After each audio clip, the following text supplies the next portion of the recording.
صدای آنها باشین، از بازداشتی ها بگو.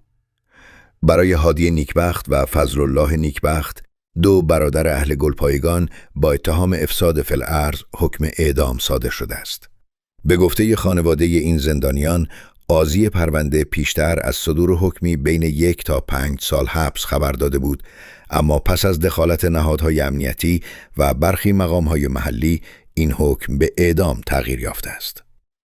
همزمان محمد نیکبخت، دیگر برادر این خانواده و از نوکیشان مسیحی، از اسفند 1404 در زندان دستگرد اصفهان در وضعیت بلا تکلیف به سر میبرد.